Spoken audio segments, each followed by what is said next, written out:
buhay. At higit po sa lahat, nagpapasalamat po ako sa lahat ng mga vloggers natin. Maraming pong salamat. Kayo po ang nagbabantay sa atin, sa amin.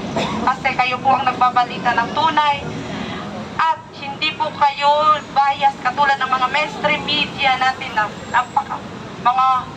hindi naman po lahat, pero mga mukhang pera na rin at mga bayaran. At kasali na po sila sa mga magnanakaw. Patawarin niyo po kami, pero yun po yung nararamdaman namin.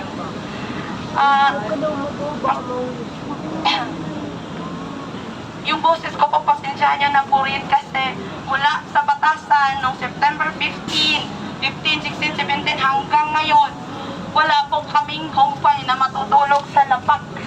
Alam niyo po, OFW po ako ng mahigit 20 years. 22 and a half years po akong OFW. So, ibig sabihin, ang laki-laki po ng ambag ko sa bansang Pilipinas. Hindi lang bitang Pilipino, kundi malaki po ang ambag ko sa ekonomiya ng Pilipinas. Kaya, lahat po tayo ay malaking ang ambag ng Pilipinas, lalo po tayo ang mga Pilipino. Pero ako po ay isang OFW, nag-iisa po ngayon. Ako po ang representante nilang lahat.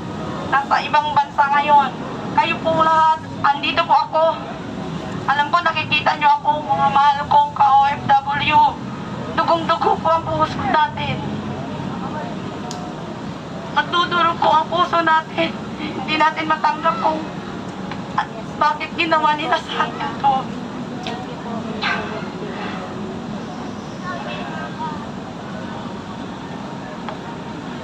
Tulungan niyo po kami magdasal. Kunti lang po kami dito ngayon. Dahil ang iba, sabi nila,